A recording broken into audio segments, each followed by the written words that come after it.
everybody, welcome back to BnB Anime. I am Blue, that is Brad. Today we almost got through it. It happened again! Yay! It did! Today we are going to be discussing ReZero Season 2 Part 2. But before we get into that, how you doing?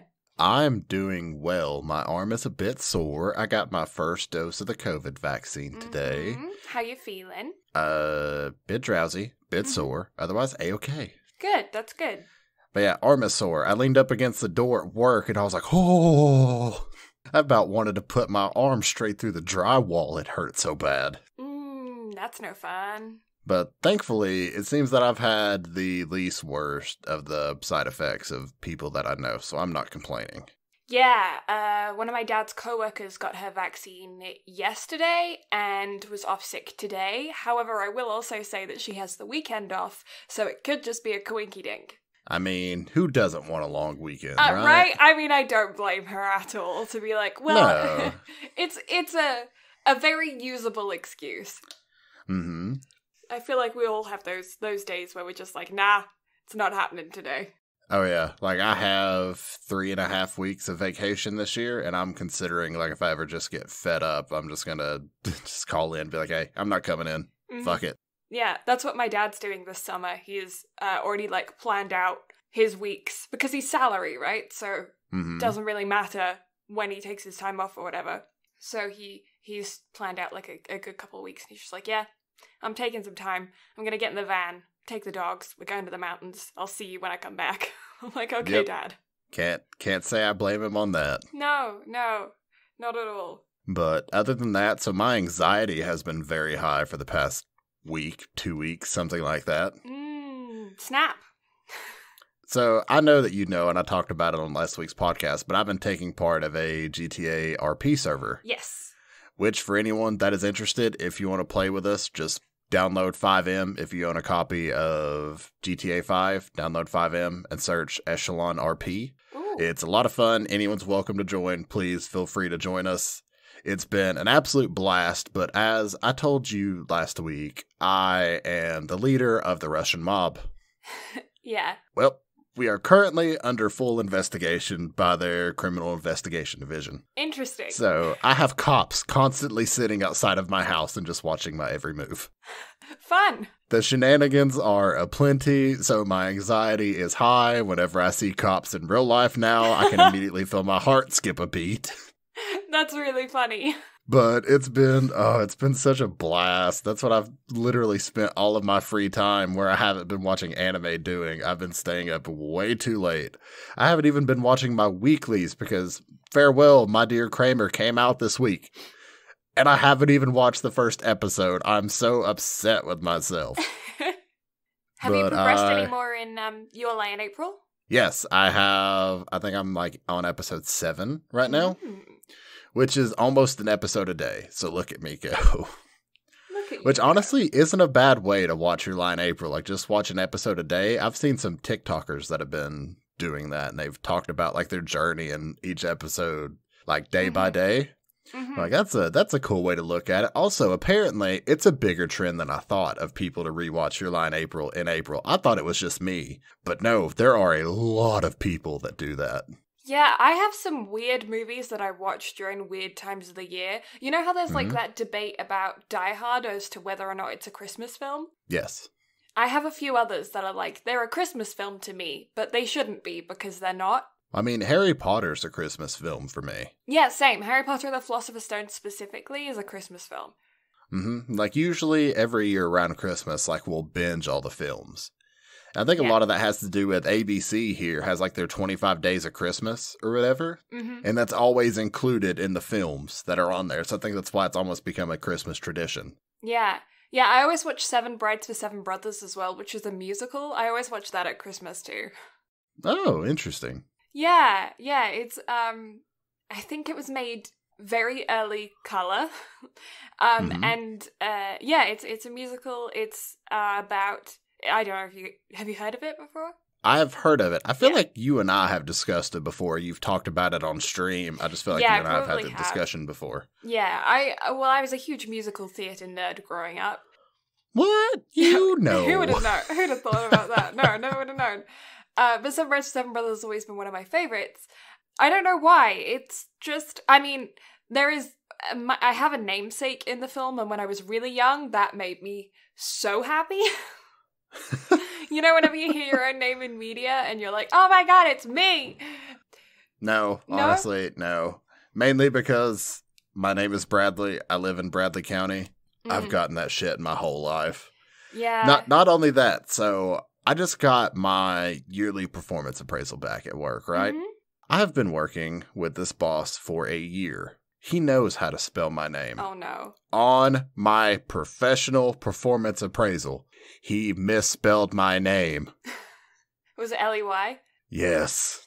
I am so upset. No, honestly, I know how you feel because so my birth name is Hannah. I go by Blue, but my birth name is Hannah. And that's not for Brad. Brad knows. That's for you guys at home who are listening that might not know. Excuse me? Your name isn't Blue? What? Right? I did not know this.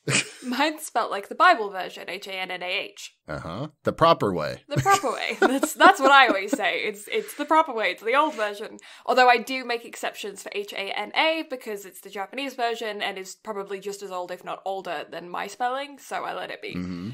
But the amount of times where I've been, like, at a doctor's or, I don't know, something really professional or something really, like, important, and they misspell my name, they miss the H off the end, or they spell it with one N. Who spells it with one N in the Western world?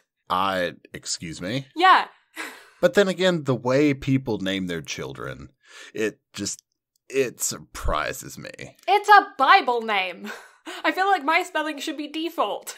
I don't get it. You know, speaking of Christmas, one thing that I always found really bizarre about a difference between the UK and North America is Santa Claus. Oh? Because I always knew him growing up as Father Christmas. Which in French is Papa Noel, which is what they use.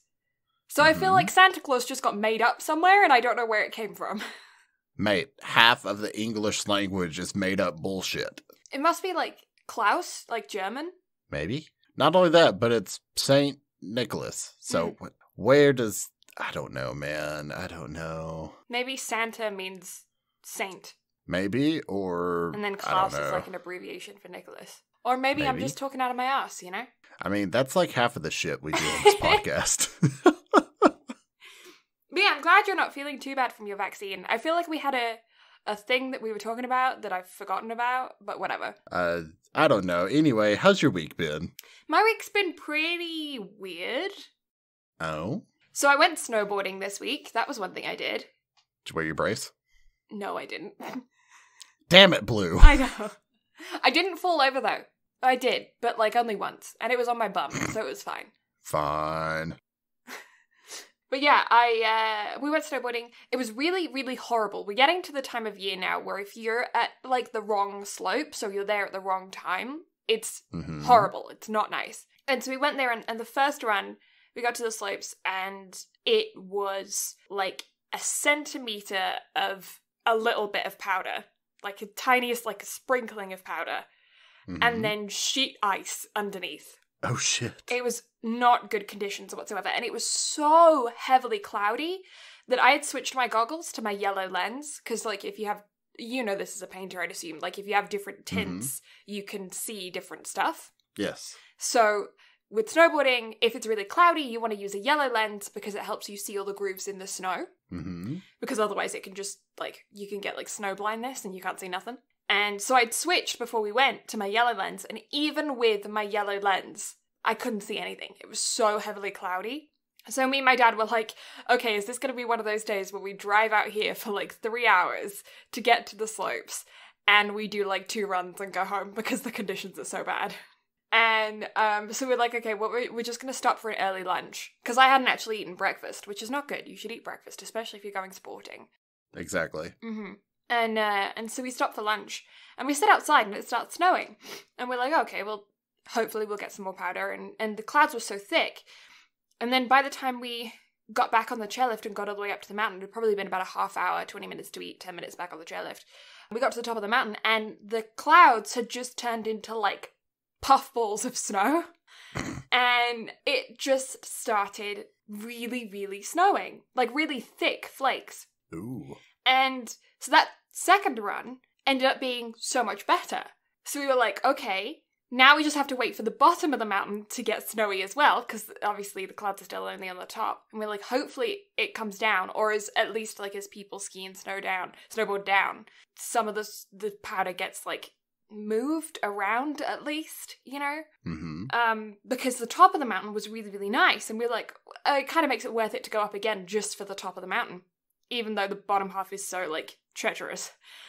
Mm-hmm. And so we went up again, and by this point, going up the chairlift again, another 10 minutes onto the journey, the clouds had moved further down. The clouds on the top had gotten even thicker, and the ones that were there were now like mid-mountain. Mm-hmm. And the more that we went up and up and up, the more the clouds just got thicker and thicker and thicker, to the point where we were like, the visibility was awful, but the snow was so good that it got to the point where the reason why in the first run I needed the visibility was to spot the icy patches, right? Where it's like sheet ice. Mm-hmm. But by the time we got up there, like run 3 and 4 and stuff, the snow was so good you didn't need to be able to see. Huh. Yeah, ended up having a really good time. But it started off being such a miserable day. That's awesome. I'm glad it ended up working out for you, because Yeah. I'd hate for that trip to have turned out poorly. Yeah. And then out here in the prairies, because obviously I'm a little ways out from the mountains, our prairies are starting to green up here, which is nice. Ooh, that is nice. Mm-hmm. We've been getting 80-degree days, so it's been very nice. I got sunburnt last weekend, so that was fun. Yeah. I hate sunburn. Do you burn a lot? So typically on like the first day of spring or whenever it starts to get really warm, I'll go outside for a really long time, get absolutely burnt, then I tan up, and then I stay fine. The only exception to this is the top of my head, because I keep my hair short. Mm-hmm. Top of my head does not tan. Mm-hmm. Therefore, it burns easily. Yeah, my dad always has that problem, so he wears this hat that he got from Australia. See, I fucking hate hats. Yeah. And it's weird because I used to love hats back whenever I had hair. Now that I'm bald, I hate hats. And I'm bald by choice because I don't like to let my hair grow out because my eczema sucks if my hair grows out. Yeah, my brother has that Which is also an same oxymoron issue. because my eczema on my face. But I would much rather have a beard because if I shave my beard, for one, my head and face looks weird. Yeah, I can't picture you without I mean, I just looked at a picture of you without a beard, but like, it doesn't look like you. It's not you. Right? It's like I was thinking about it the other day. I was like, when was the last time I saw my brother's chin? And I was like, probably when he was like 13. They're like, I have no intentions of ever revealing my chin ever again. Like, that was a freak accident because that was a sneeze that just blindsided me because I was trying to trim up the bits that like start growing over towards my nose so it doesn't go in line with my actual beard. Mm-hmm. And so I was just I had the guard off of my shavers. I was just barely trying to get at it. And then the sneeze just came out of nowhere before I even had time to react. Mm-hmm. And so my head jerked and so it just went brr. I was like, no. Yeah. No, I get how easy it is though. I have a couple scars on my ankles from like being an idiot in the shower. Yeah. It's so easy. So easy. Exactly. Yeah, what else did I do this week? Can't think of anything. Literally, my mind just went, you've done nothing. I mean, that's how I felt until I realized that my nothing has been playing RP until like 4 or 5 in the morning. Mm-hmm. I've been keeping up with a lot of social media drama recently. Oh. I say drama. It's not really drama. A lot of it is like some serious allegations and accusations that are going around. Mm-hmm. There's like 3, I think right now, the tally is at about 3 influencers who have been accused of really intense, triggering stuff. Oh, what's his fucking name? David Dobrik, right? David Dobrik is a facilitator of such triggering stuff. I'm being careful with my words here because I don't obviously want to like trigger anybody. But yeah, so David Dobrik was like he had that vlog squad. I don't know if you ever watched his content. It wasn't really my cup of tea. I watched a few videos when he first got like big on YouTube because I used to watch his occasional vines, you know, when you're just scrolling through your feed. Yeah. And so I checked him out when he started making content on YouTube, but I never really got into, I don't think any Viners. I never really started watching, except maybe like Daddy Gonzalez or Drew Gooden, like those guys who made the stupid puns. Drew Gooden's the guy who did roadwork ahead? I sure hope it does. That vine, you know? Remember that one? No, I never saw it, but No? that's like my kind of comedy. Yeah, those two are great. So I used to watch them on Vine, and I still watch them on YouTube to this day. And they're The only reason I know who David Dobrik is because Walker's wife would talk about him all the time and how she wanted some of his merch, but she didn't want any merch. She just wanted the hoodie that said merch on it. I see, she's like me. She wants to, like, I've always wanted one of those t-shirts in the window that just says sale on it. Yeah, or not only that, but have you and I talked about Deku's t-shirt in My Hero Academia or just his clothes in general? No, I don't think we have. So his shirt literally just says what he is wearing. Like his t-shirt with the hiragana on it is literally just hiragana for t-shirt. That's really funny. Like, Isn't I'm the kind of person, written I in would buy katakana? that. I would wear that. Do what? I feel like t-shirts normally written in katakana. I don't understand the difference. My Japanese is shit. Katakana is like foreign words written in Japanese, usually. There's a couple other things, but like, yeah, that's what it is. So it's like, your name would be written in katakana. Yeah. Again, it's just one of those things to where every time I've seen it and like even seen it mentioned in the manga, it never like states what it is. It just says what it is in Japanese to where I'm just like, huh, interesting. Yeah. By the way, My Hero has started up and it's so good. Is it? Good, I'm glad. Oh, I'm loving it so much. But yeah, so David Dobrik had the vlog squad. One of the members of the vlog squad did very bad things to a drunk girl, and it was covered up for like 3 years. And even though like David knew about it, there's evidence that he knew about it. Allegedly. I'm going to check an allegedly on all of this, because this is just me reporting what was written in an article by Insider, and like stuff that has come out on YouTube and stuff, you know. But yeah, so then that's all happened and he's been cancelled by like everybody for that. He posted 2 different apology videos and the actual offender has been pretty quiet. He posted a video before the article came out, but it didn't have anything to do with the article itself. So yeah, it's a whole mess. The whole situation's a mess. Mm-hmm. But then there's also allegations against Jake Paul of a similar nature that have just come out very recently, I think as of the day of recording or a day before recording this podcast, from a young TikToker. And then James Charles has also he has admitted to his allegations, both on Twitter and in an apology video on YouTube. His, however, involve sexting, basically minors. So they're all 3 really fun sets of lovely allegations that we really should, it's a whole mess. It's a whole mess. So yeah, that's been taking up a lot of my time.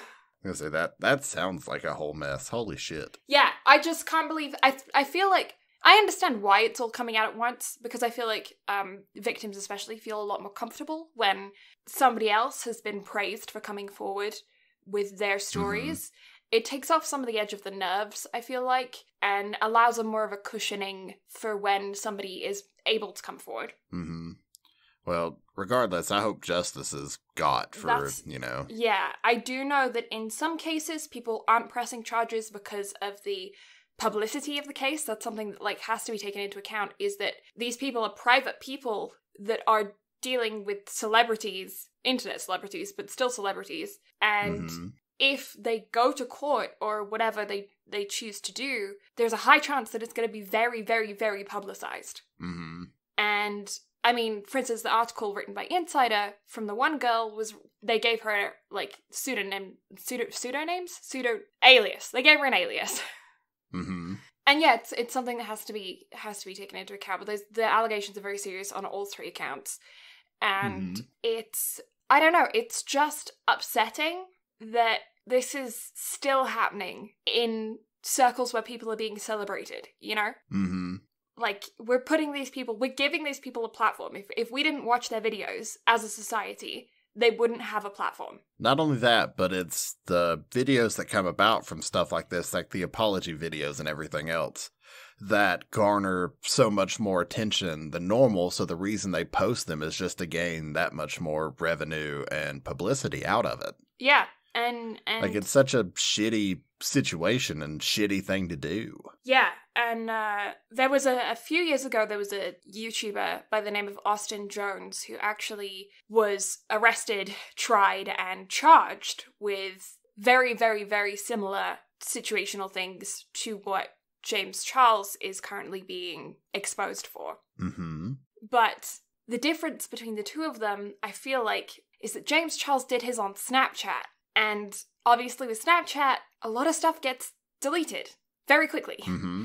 And yes. if you screenshot it, the other person knows. Mm-hmm. So the evidence is so much smaller on their behalf, unless the company of Snapchat has some kind of backup storage with, you know, hard drives of evidence somewhere that they can give. But even then, like, I don't know how long they would hold that evidence for. Some of these allegations are years old. And I don't feel like Snapchat would be keeping years of data stored somewhere. That would take an astronomical amount of storage for the amount of people that use Snapchat. Mm-hmm. But yeah, Austin Jones got 10 years for what he did. And I feel... And if he's admitted to it, then I guess it's just a matter of time before that actually makes it to court.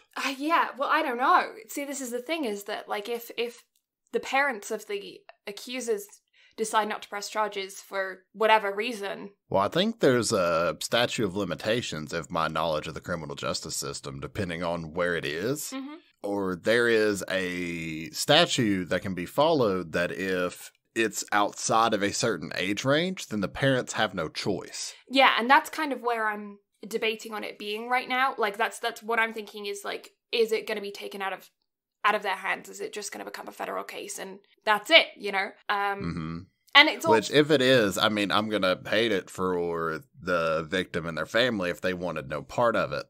However, if it gets to a certain point and it is admitted and names are dropped, then there's no way around it. Yeah, I do hope... I know that obviously, a lot of the boys that have been coming forward with their videos, they do have their names out there already because of the fact that they have come forth with their stories. But I do hope that if it does go to court, that the court does its best to keep private information redacted from the public documents. I know that they do their best with that, but obviously internet sleuths are a whole different brand. So, oh yeah, but yeah, just hopefully the victims are safe and justice is served for those who, you know, deserve it. Yeah, I don't know. The situation is very messy. It's very complicated, but I have been learning a lot more about reading body language this week as well because of it. Because there's this YouTuber, he does like all of the body language videos though, so if you just search him up on YouTube, like body language determiner or whatever, I don't know, he'll pop up. Observe, I think that's his channel name, something like that. But he has been doing readings. Yeah, I guess he's reading people's body language. It makes him sound like a tarot card reader there. Of these guys, like apology videos and of like other things in media. He'll like watch them and talk about their body language and like 70 to 80% accuracy or something. He's like, that's the science, it's around that. And it's really, really interesting how he talks about like the micro expressions, the way that he interprets like disgust and anger and shame and all of these in like the visual interpretations, and it makes you realize how much you do subconsciously. Just like... Yeah, we had a criminal psychologist come in and talk to us in our Criminal Justice 1 class in high school. And what we did was, it was law enforcement week. So we had like different individuals from different branches of law enforcement come in, and we would all like sit in a circle around them and they would talk to us all and go over things. And what he did was, with all of us in the circle, he would roll up to each of us and we would all hold out our palms, and he would give us, like, he would look at our hands and tell us like his readings about us, and the accuracy on that was just astronomical. Like, it was phenomenal to watch. Also hilarious for the way that he called some people out, but it's interesting just to see like how much they're able to tell even from just looking at our hands. Yeah. Let alone like the rest of the body language that people give off whenever they speak and what they do. Yeah, well, I mean, there are simple things that you can just look at your own body that tells you a lot about yourself. For instance, like, I have a dent on the middle finger of my right hand next to my nail because of my anxiety, because that's how hard I grip a pen. It's always been how hard I've gripped a pen, to the point where I have indented in the bone of my finger a pen slot. And it's been there for as long as I can remember. Mm-hmm. But yeah, it's just one of those things. I've always gripped a pen so hard that it's left a dent in the bone. And I feel like that's why, you remember when what was it, daytime TV? I don't know what it was. Like the show Bones was really popular, about anthropology. Mm-hmm. I remember watching a few episodes of that every now and again, and I always found that interesting about, like, you can tell so much about a person just via their skeleton. Mm-hmm. I don't know how much of that was real, obviously, because it's a show. But I do, like, some of it made a lot of logical sense to me, whether or not it was embellished. Mm-hmm. But yeah, I don't know. That kind of stuff's cool. Oh, I went to the dentist this week. Oh, again? No, that was last week. That was last week. Then, no, I didn't. I went to the dentist last week. I was going to say, you went to the dentist 2 weeks in a row? No. What? Oh my god, I used to have to do that with braces. No thanks. Yeah, no. Because I think it was like the first month or two that I had braces. I had to go back like once a week for them to check shit. And I was like, fuck that, man. Yeah, I had spaces put in my back molars. Mm-hmm. They're just like little tiny purple plastic circles. Mm-hmm. And they just shove them in between your teeth. And they did that so that they could then cap my teeth with like these, like a grill, basically, but a single tooth grill. Mm-hmm. So that then they could set the bars in my teeth for my jaw reconstruction. Mm-hmm. That was the most painful part. Out of all of the braces that I've had, everything I did, they literally moved my bottom jaw and expanded my top jaw with giant metal bars. And the most painful part was them bloody spaces. Oh, I don't doubt it. Oh, that just sounds painful, like forcefully moving teeth. Yeah. No, and I had to go back in because they used to slide out. Because it's just, all it is them shoving a thing in between your two teeth. They don't glue them down or anything, because they're only there to make enough of a gap so that they can then put this cap on, right? Yeah, it's just temporary. Mm-hmm. So they don't put anything there to do them. So of course you eat and you brush your teeth and they just come out. Mm-hmm. And then you have to go back in and get them shoved back in again until your teeth have moved enough for them to be able to fit the thing on. Anyway, yeah. We went on a tangent. We did. So do you wanna get into some news? Let's get into some news. So, on the topic of lawsuits, court, all that fun stuff. So do you remember the lawsuit we talked about about Funimation a few weeks ago, a couple months ago, shit like that?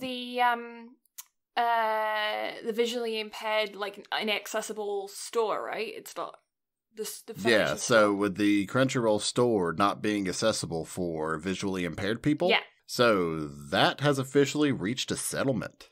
Mm. So there have been no details revealed because no one has released any information on it. However, it has officially been settled outside of court. However, Funimation has declined any comment and no other info has come out about it. But it has been settled. So as far as what's going to happen, I don't know.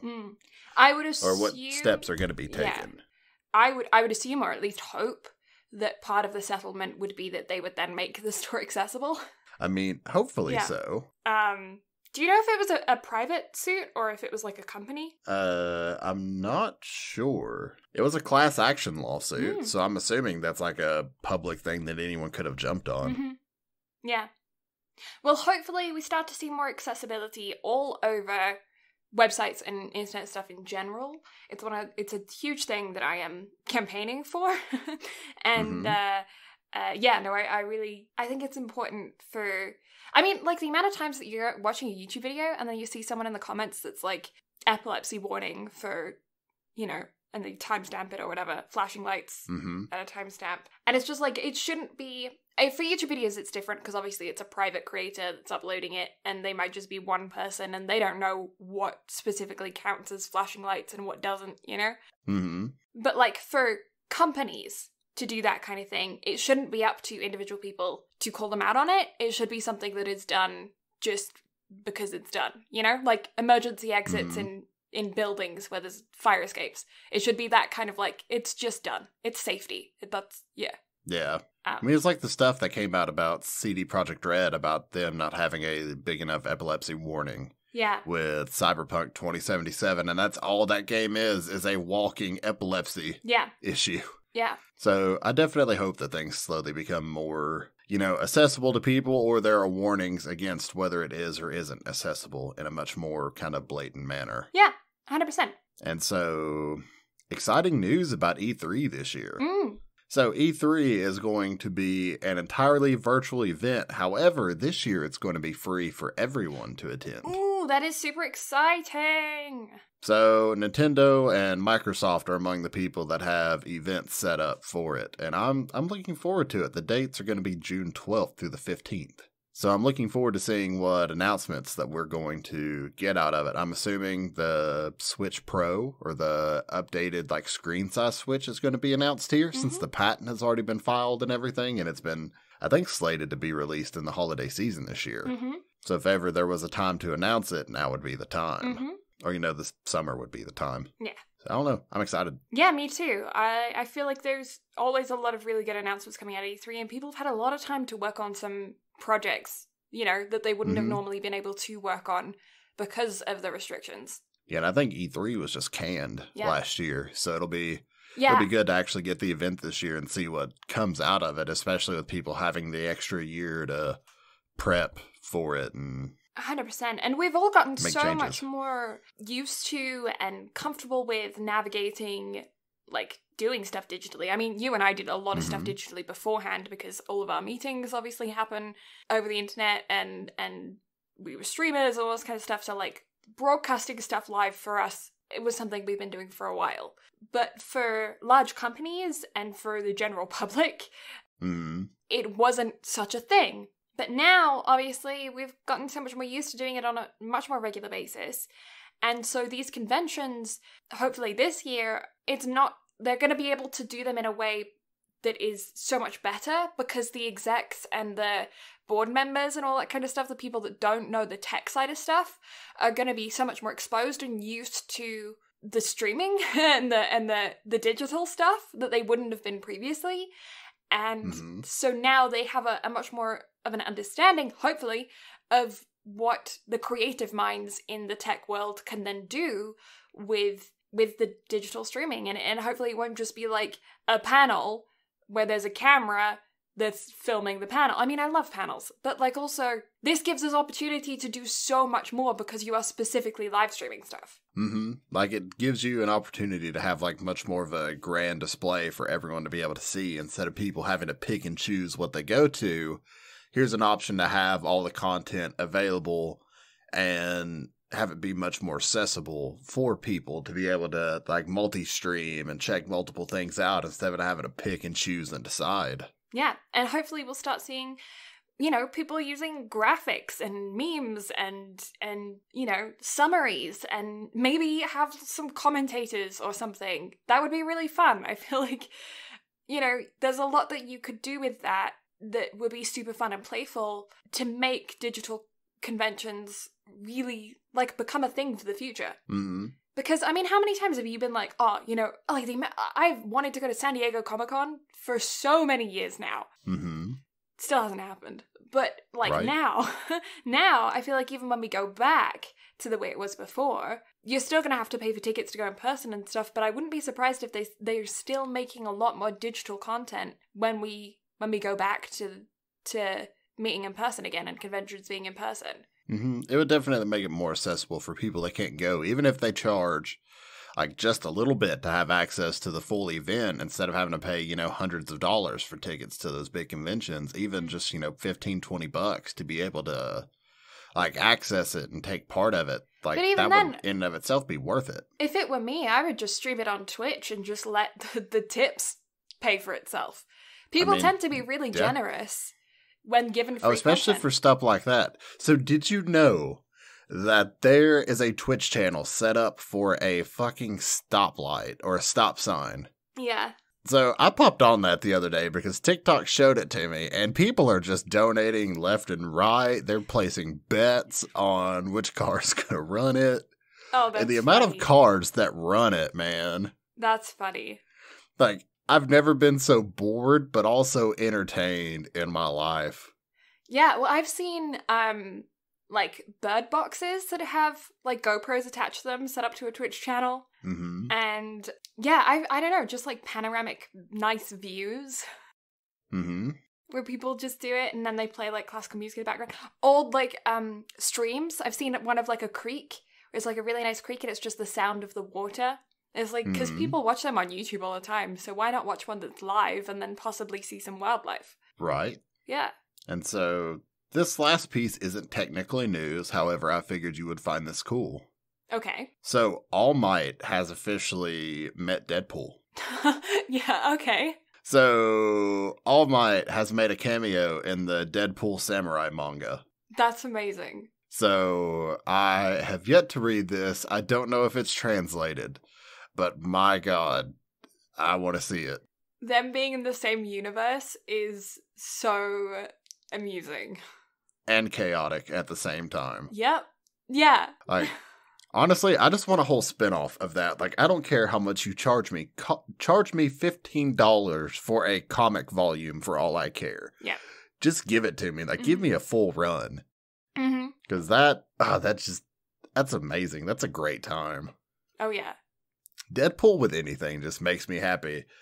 Marvel has actually announced a fully animated Deadpool series led by Ryan Reynolds. That's really fun. That makes me happy. Deadpool's my spirit animal. Give me more Deadpool, please.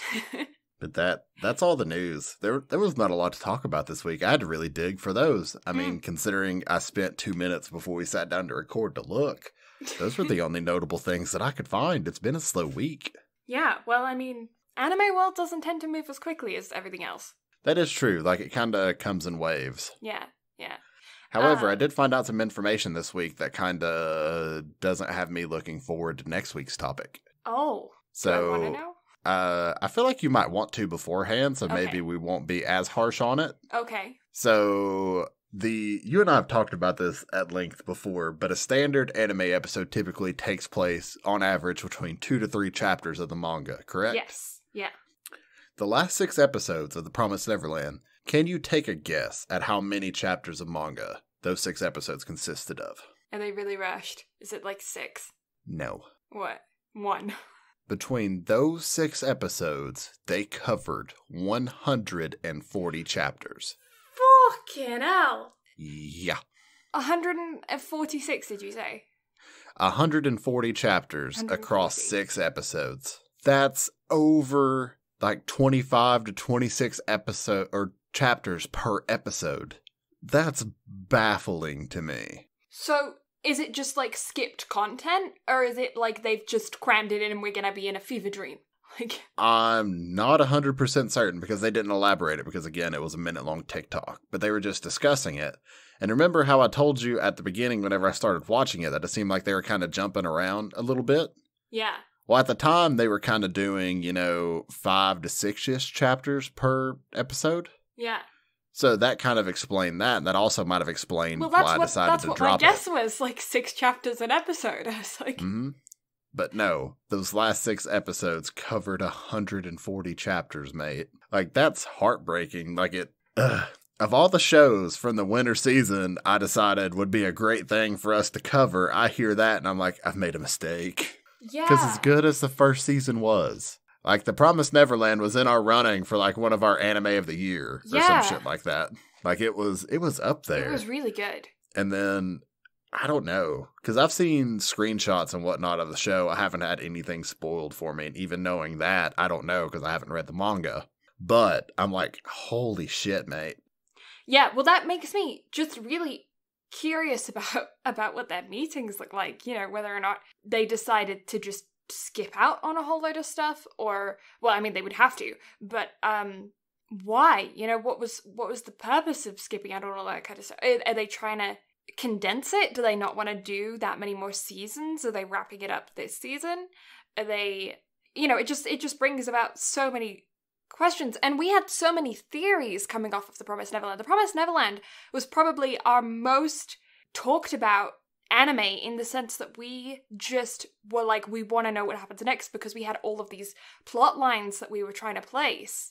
More than any others. I don't remember how many actually made it into the thing, but you and I sat for like 30 minutes and talked about it. Yeah. About like where we wanted the show to go and everything else. Yeah, and about so it's all of the possible leads of tiny details that we were hypothesizing about.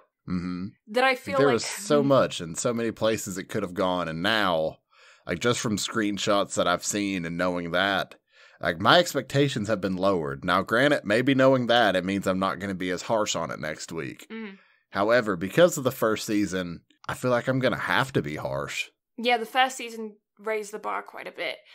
Mm-hmm. I'm going to be interested to see how they pull it off. You know, I hope that they still made a really good show, and that they managed to make it work with the lack of structure. I don't know. It's going to be interesting to see what they do with it, because maybe they'll pull it out of the bag and they didn't need those chapters. But I also don't feel like the manga would have been as so popular if those chapters weren't needed, because obviously the manga was popular so that they made the anime. Right. I feel like the Promised Neverland community is probably not too pleased.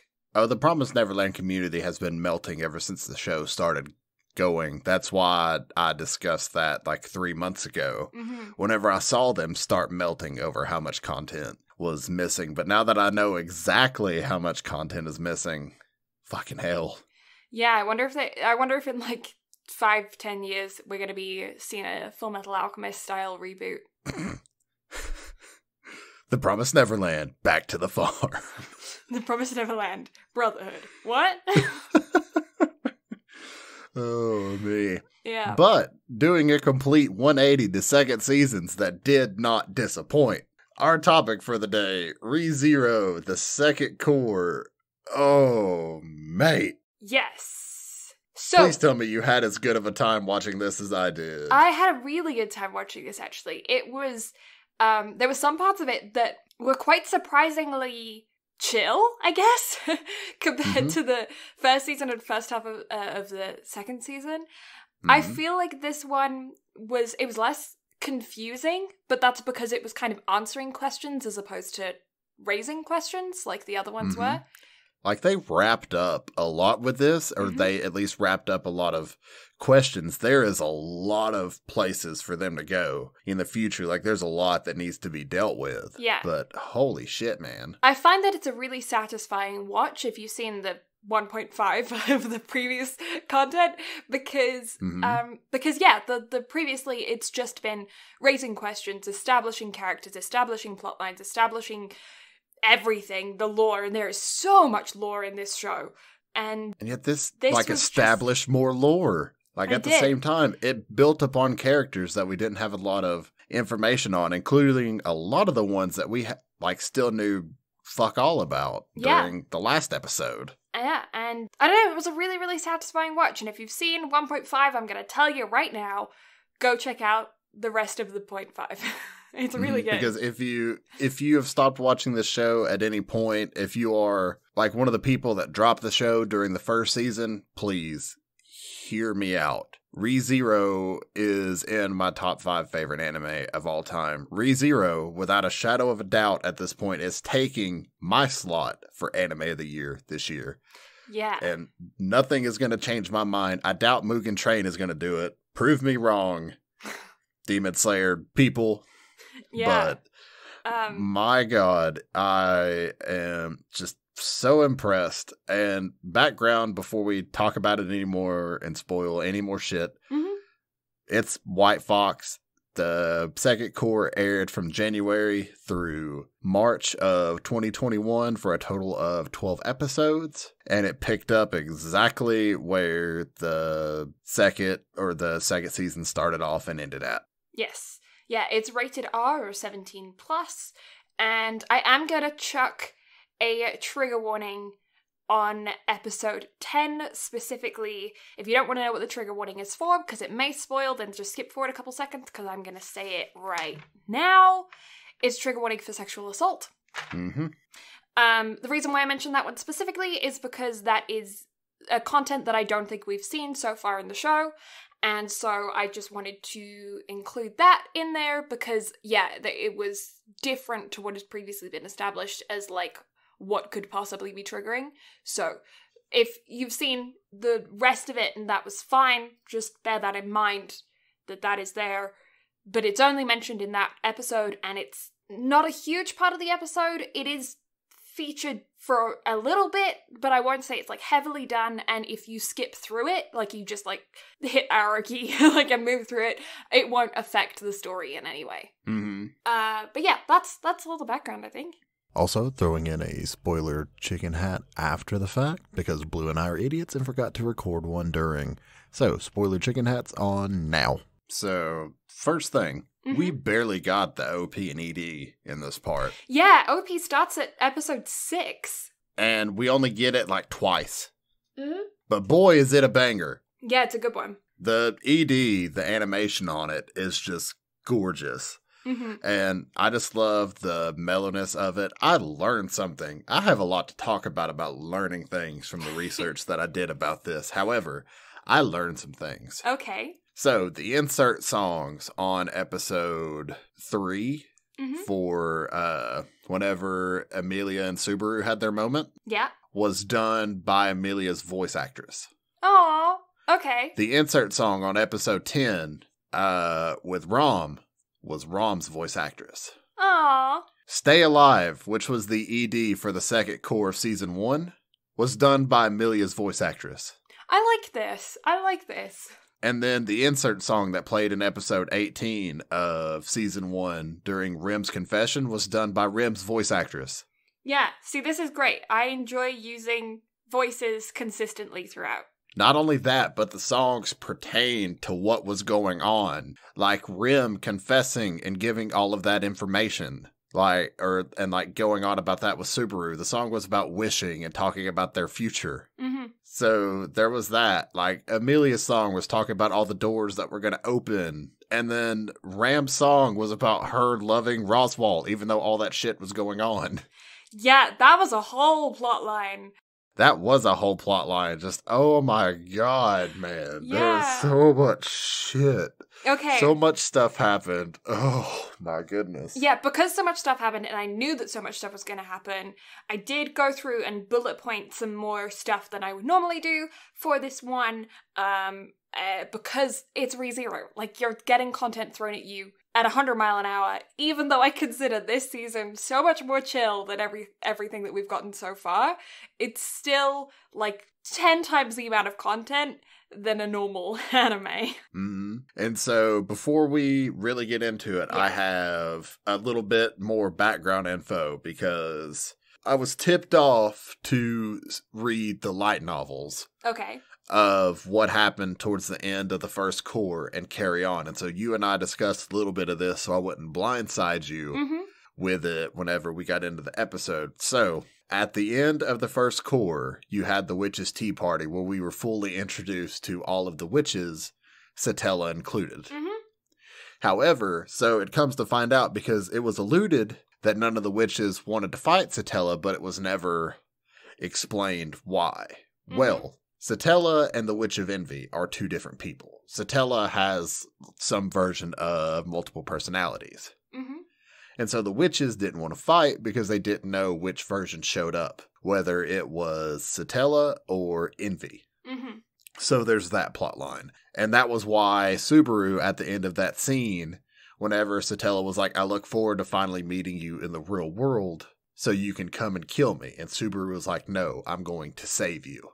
Ooh boy, that hit home reading that, man. Yeah. Because the whole time, Subaru just didn't know how to feel. Like, he was so confused. And then not just including that, but so I also bought the volume prior that showed Subaru's second trial. Mm-hmm. And how, like, the reason why that broke him so badly. Like, Subaru's internal turmoil that he was going through during these trials, the reason it bothered him so much was because he was fully set on he did not care what happened. Like, as long as he was the only one to suffer, he didn't care to keep dying, no matter how much it hurt. Yeah. Because he knew the world was resetting. Mm-hmm.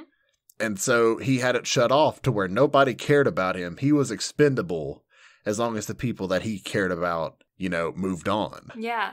And the reason the trial about the unbearable present broke him was because you see so many scenes, not just the one shown in the anime, but all of his deaths that go into detail of the people grieving. And do you remember the first one it showed about how upset Wilhelm loses his absolute mind over Subaru killing himself? Mm-hmm. Because he's like, how could you do this? Like, I did not see you as a coward after everything we've been through. How could you do this? Yeah. And just repeatedly over and over again, like everyone is just grieving so much over all of his deaths and he just doesn't see it. And so that's why Satella's like, look, I love you. You need to learn how to love yourself. Like, I don't care if you use the power anymore. I don't care if you reject it. I gave you that power so you could finally learn to love yourself and want to include yourself in the people that you want to save. Mm-hmm. And it's just, I don't know, man. Like, I've spent a lot of this week in my feels over this because it's such, like, the whole story of ReZero is just I'm trying to think of the right term for it. It's like a character study. Just to see the amount of growth that happens and just like the toll that everything has taken on Subaru and how much he's grown as a person. Like, there's so much that goes into this that just without a shadow of a doubt, like, this doesn't hit as my favorite anime of all time, but it definitely hits as my favorite isekai of all time because I do not know of another isekai that goes this in depth and has this much just perspective and foresight into everything. Mm-hmm. It's a great time, man. Yeah, it's such a good anime.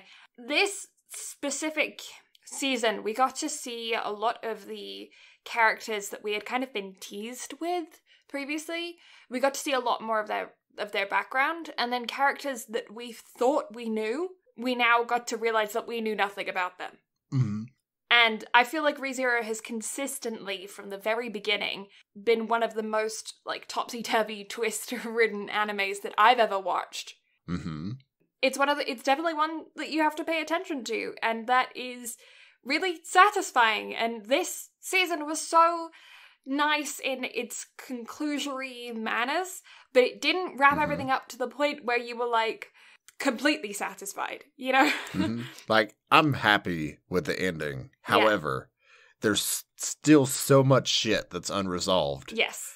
That I have answers. Not only that, but so there is an OVA, The Frozen Bond, that took place before season 2 that I wish I had watched before this week. Mm-hmm. Because if I had realized the stuff that took place in it, we should have watched that bitch before we watched season 2. Oh. However, I digress because it just alludes at a lot of the stuff that kind of happens later on in the first cour and stuff that's going on now. Mm-hmm. However, it's still, like, it's just more background and insight and whatnot of what happened with Amelia during whenever she first woke up in the forest. Mm-hmm. So, it doesn't necessarily pertain to anything, but it was still a good watch. Yeah. But just, again, like, just the subtle nuances of, like, how it, like, slowly introduces stuff without being overbearing, except in the very beginning. That's a lot to take in. Oh, yeah. Yeah, the very beginning, you need to stress eat while you watch. Yeah. But as it progresses, you know, it just kind of gives you stuff bit by bit while also still giving you a really good story. Yeah. That's kind of how I felt about this. Also, the eyes in this cour. The eyes told such a story. I don't know if you noticed that or not, but it, like, if you pay attention to the eyes and you pay attention to, like, what the people are seeing, it just brings a whole new perspective of storytelling that you don't see elsewhere. Yeah. Yeah, the animation style has slightly changed, I feel like. You can tell it's a bit more simplistic in some areas because of them working from home. Yeah. However, it's not that bad. No, it's definitely not worsened, it's just different. You know what I think a lot of it is too? What? They're not having to animate the city, so we're not seeing as many bright colors as we're used to. Yeah. Like, it's very dark, a lot of this, except for the forest scenes with, like, whenever we see young Amelia. By the way, how adorable is little Amelia? Oh, so cute. Okay, thoughts about Amelia, because I know, kind of leaving off, Amelia was a bit of a one-dimensional character, and we see a lot of progression of her throughout this season. And I know that there's a certain ship war that has been happening throughout this show. Mm-hmm. And Amelia's competition wasn't in this season. No, and it still makes me sad, man. I love Rim to death. Mm-hmm. Like, after completely rewatching ReZero from start to finish, and especially after learning about the insert song in episode 18, like, love Rim to death. But man, like, Amelia had a lot of growth, and it made me happy. Episode 25, that bit on the stairs, like, I spit my drink. Because I took a swig whenever she said that, and it was just everywhere. I skipped. I couldn't handle. That was too much. That hit my mortification meter, and I was like, no. I don't see how you couldn't find that absolutely hilarious. I didn't find it cringy. I thought it was just the funniest thing ever. No, I thought it was so cringe. The secondhand embarrassment on that was real. I don't see it. Like, I have to completely disagree with that, because that was absolutely splendid.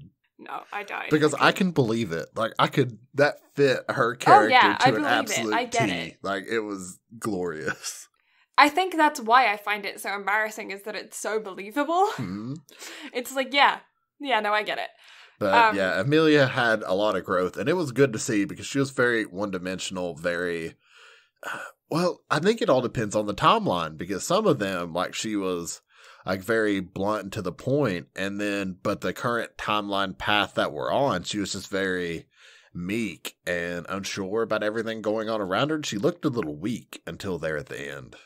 Yeah, well, we start off episode 1, and she's already going through shit, because Puck actually leaves her this season, which was not something that I was expecting, especially not in the way that he did. Mm-hmm. He just pieced. No explanation. Like, breaks their contract, and it's over. So Amelia thinks she has to go it alone, and that's where a lot of her character growth goes through this, because I felt like this episode is going to be us talking about timelines just bit by bit. Yeah. So, again, it takes place right where the first cour ended off, where Amelia's done the trial for the first time, but she is still bedridden, like she's unsure and afraid. And so what Puck ends up doing is that to help Amelia complete the trial, he breaks his contract, which unseals her memories. Yes. And so to do that, like, Puck just up and vanishes. Like, the crystal that he stays in on her neck, breaks it, he's gone. And so she's left. We also learned that Amelia was, like, frozen in ice for however long. Mm-hmm. And so... before Roswell found her. And then once that happens, she has a moment with Subaru, while she's just down and just broken because Puck has left. And so we see, her just ask Subaru, like, hey, will you stay with me until the morning and then I can face the trial? Subaru dips. For an adorable reason, but Subaru dips. Yeah. And so you just get a setup scene where everybody's looking for her because she's just run off. Mm-hmm. And so Subaru finds her in the graveyard, and that's where they have their little moment, and, like, Amelia just explodes on Subaru. Yeah. She's like, you're a liar, like, you don't care about me, all this other stuff. And Subaru's like, look, like, you're a pain in the ass, but I love you. Which, that whole scene was excellent. Like, the way they did all of that, the story that they told, the conversation, everything fit. Like, it was awesome to see Subaru kind of have his snapback moment. Yeah, well, it was also very clear that it wasn't just Amelia directing her emotions at Subaru because of him breaking his promise. It was like her bottled up emotions because Puck broke his promise to always be by her side. Mm-hmm. And so it was like her redirecting her anger onto Subaru, and it was really good to see him just, like, accept it, deal with it, and basically tell her to grow up a little bit, which she needed in this universe. Yeah, she did, and it was just phenomenal storytelling, just from top to bottom. And then, once it's all said and done, like, she just could not get it through her head, like, why Subaru felt the way that he did. And so he's just like, look, I don't care about all that. He's like, you're a pain in the ass, but I love you. And he's like, I don't love you because I believe in you. I believe in you because I love you. And that whole like flip of the script and the way that was explained, I was like, damn. Yeah. Like, that's a good line. That's smooth. But yeah, also, simultaneously while all of this is going on, we've also got Otto being best boy. 100% Otto, like his growth in this one. I mean, we saw his growth at the end of the season whenever he just absolutely fucking levels Subaru. Yeah. And then we get to see him beat up Subaru again in episode 1. Yep. And episode 2, we get his backstory. It was cool to see his backstory about how, like, his ability to speak to the forest creatures was explained and how he thought of it as a curse at first, but how he actually managed to, channel it and use it. But how, since he thought it was a curse at first, like, he shut it away. Yeah. And then seeing him in Ram vs. Garfield was... That was a cool fight. That was a really cool fight. And then the fight between Subaru and Garfield, once we, get through with, Subaru and Amelia's conversation and, subsequent kiss. Yeah. Because I'm sure you remember whenever I text you after I watched that scene. Whenever I met, she was like, fuck yeah, I've waited for this for 4 years. Yeah. But there's a baseball anime. I'm not going to say which one because it will spoil, but if you know, you know. That has so many episodes. It went on for years and years and years. The very last episode is when the love interest and the main character kiss. That's bullshit. Actually, you know what? That's not bullshit because that's a lot of romance animes and that makes me so upset. Oh my god, it was the last... I think it was like the last minute of the last episode. And I just remember looking at the next episode button and it disappearing. And me being like, no, you're not. No. And you see, that is the biggest romance anime trope that just gets on my absolute nerve because you build and build, especially romance animes that take place across multiple seasons. You build and you build and you build to where finally the episode where the main character gets with his main love interest is always the last episode. And it makes me so upset. It's absolutely frustrating. I was like, this is a baseball anime. I came here for sports and you made me feel. But those are the best kinds. Like whenever you're not supposed to feel and then you end up feeling and you're like, God damn it. Yeah. But yeah. Also we didn't have to wait that long in comparison for this one. At least it wasn't the last episode. That is true, but again, I beg to differ, because I waited 4.5 years for that shit. True. But, anyway, I digress. So, with all of that said and done, also the animation on that scene of, like, the purple and gold around them whenever that kiss takes place, that was gorgeous. They did a great job with that. But then... Yeah, the color schemes throughout were really good. Then also, that conversation of their scene to where the whole time... Like, and this is going back to the talk about where I talked about the eyes. Like, you see Amelia reflected back in Subaru's eyes the whole time they're having that conversation. But it wasn't until right before the kiss that you finally see Subaru reflected in Amelia's. It's like she refused to look at him. And that hit me hard. Whenever I even first watched the episode, I was like, holy shit. Yeah. Like, they're going deep in with the subtle storytelling on this one. And then, so, they get finished. Subaru and Amelia step outside, and who's waiting for them but Garfield, and Garfield is pissed. Yeah. So, Garfield's story is kind of, it shows his naivety, because this season we also learned that Garfield is only 14 years old, which is a huge anime thing of, like, how old is this teenager? But it explains his personality. It does. Like, he's a hormonal teenager that also has the ability to transform into a fucking giant tiger. Like, it makes perfect sense. It explains his very naive logic in the reason why he's trying to stop everyone from getting rid of the sanctuary. And in episode 3 here, it really goes into detail about that, obviously, with his mom and him wanting so badly to believe that his mom didn't love him, so that was why she left. And then we find out, obviously, that during his attempt at the trial, he found out that she died as soon as she did leave. And he then didn't have to grieve her death because she hated him. Mm-hmm. But of course, she didn't. And he had to face that and face his mom's death, which is horrible for a child to go through. But it explains everything. Yeah, and it's a good bit of growth for Garfield as well. But also, again, in the same, like, situation of, like, whenever men fight, we're immediately over it. Subaru and Garfield fight, and Subaru wins by using his newfound power of the unseen hand. Mm-hmm. Or what did he end up calling it? Because he wanted to rename it because he didn't like the title of Unseen Hand. Yeah. Invisible Providence. Right. Yeah. I was like, I didn't even have to finish Googling that. My brain was like, that's it. Yes. So Subaru finally activates the Unseen Hand, or Invisible Providence, as he wanted to name it. So since Subaru has decided to completely forgo his Return by Death ability, he gains the power of the Unseen Hand through his time in the graveyard.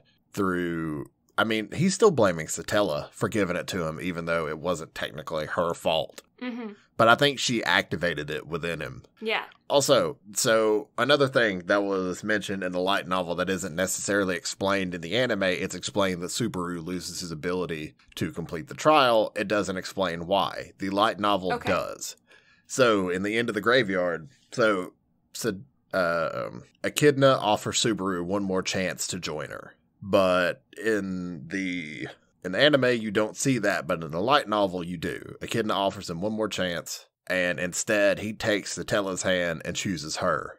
And so that's why he loses his ability, because Echidna's petty. Yeah. I forget where I was going with that. However, I think it was during that time where Satella was like, okay, here, you also have access to this power as well. Yeah. And so Subaru having that cool power to where he's not weak, but also absolutely leveling Garfield with that was nice. Yeah. Because he's not a complete hopeless weakling now. No, and Garfield's crush on Ram is adorable. It is absolutely adorable. And also how Garfield keeps pointing at his Ram and Subaru's feelings as all being one-sided is hilarious. Yes. Because he just blatantly points it out. He's like, all three of us all have one-sided crushes. And I'm like, aw. Aw. You're not wrong, but aw. And then into episode 4, we start to learn about Amelia's mom and her childhood. Which, again, little Amelia, most adorable thing on the planet. 10 out of 10, cute. Best small child. Yeah. Yeah, this storyline takes up a good portion of this season. And I don't know. It's actually kind of a really nice break, I feel like. Because it's where everything kind of chills, because at this point, the whole first cour was just go, go, go, go, go. Yeah. So this one, everything's mellowed out, but you get a whole lot more info about characters, and especially Amelia herself, because you finally get to see her past. And yeah, well, she gets to see her past. Yes. Like, she's actually finally able to see her past, too, instead of being oblivious about everything that happened. Mm-hmm. And, like, you get to meet her mother figure and father figure. We finally get background on Betelgeuse. Yeah. That was awesome. I appreciated that. Poor Betelgeuse, man. He really got the short end of the stick. Yeah. Yeah, it was, it's such a bittersweet storyline. Mm-hmm. Throughout the whole thing. And I don't know, it's just like, it's really cute. And there are moments where you're like, but then there's also this thing that you have about children not being informed about special powers that they have in movies, in media. Mm-hmm. Why is it that if a child has a special power, all of the adults go, let's keep it a secret? Well, I mean, here's the thing. Season 3, we better find out what's behind that fucking door. Yeah. Because if we don't, that is one thing that drove me crazy. The main thing that didn't drive me crazy is Rim still isn't back. Mm-hmm. But the second thing, that fucking door. That's gonna destroy the world if it's opened. Yes. Also, I think what's behind that door is probably Satella, if I had to take a guess. Maybe. Well, because it was out previously, then it was locked away. Mm-hmm. And then Satella's nowhere to be seen. Like, she's been gone for ages. Yeah. So, I want to know what's behind that door. If it's Satella, that's cool as hell. If it's not, still cool as hell. What if it's the dragon? Like the main dragon, that's like the world ender dragon, or whatever. Yeah, well, how many of those beasts did they say that there were? So, the 3 beasts that Gluttony created are the whale, the rabbit, and the serpent. Yeah. However, remember how the world is basically run by the dragon, but the reason the kingdom is safe is because of the king, or whoever the ruler is of Lagunica. Yeah. And because of a pact they made with the dragon. So that, maybe the dragon's behind the door. Maybe Satella's behind the door. I don't know. I have a lot of theories. Maybe it's Satella on the dragon. Yes. How to Train Your Dragon Part. How many movies are there? Like 7? I don't know. However, Satella on a dragon. I'm game for it. I want it to be toothless now. I'm game. Why not? Yeah. Satella on toothless. I'm totally game. Also, I want to see Amelia and Satella come face to face. Mm-hmm. Just because they're both voiced by the same actress. They both look exactly the same. It keeps being alluded to that Amelia's the witch's daughter. So, give me all the background info. Just give it to me. I want to know these things. Also, Satella's cool as hell. Like, I don't know if we all gathered that from whenever I talked about what I read in the light novels.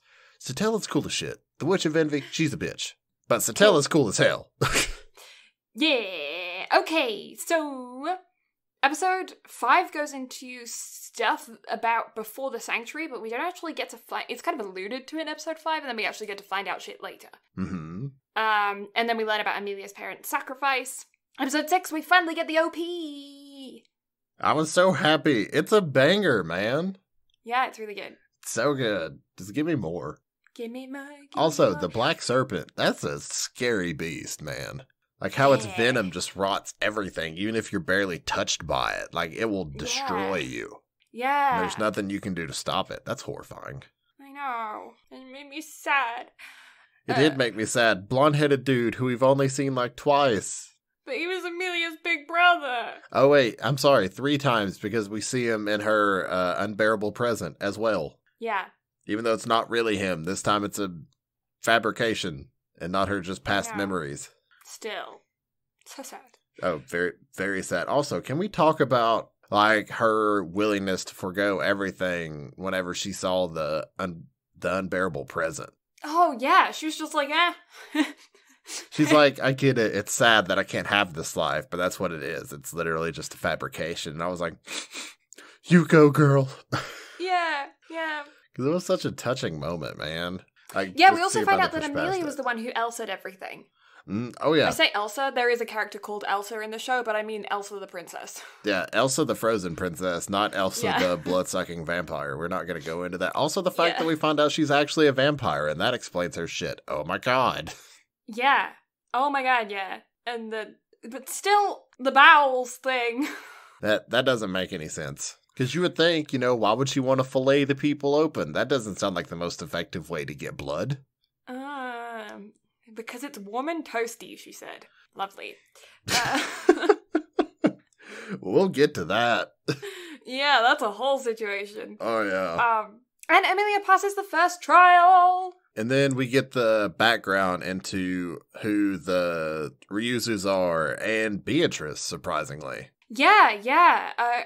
Wasn't expecting a lot of Beatrice this season. Ended up with a fair amount of her, and I'm not mad at it. No, Beatrice is one of my favorite characters. Beatrice is the reason I cried in that last fucking episode. Yeah. Like, there was just, oh man, it was just so touching. Like, it legitimately hurt my heart, like, how much I enjoyed that last episode. Mm-hmm. Also, can we talk about Subaru's balls when he just goes up to Roswell and he's like, surrender? Yeah, not only that, but so we didn't talk about this yet, but Subaru and Roswell make a bet. Yes. That Subaru is going to handle everything in this one life. Yeah. If Subaru wins, Roswell has to join them. If Subaru loses, he has to go with Roswell's will. Yeah.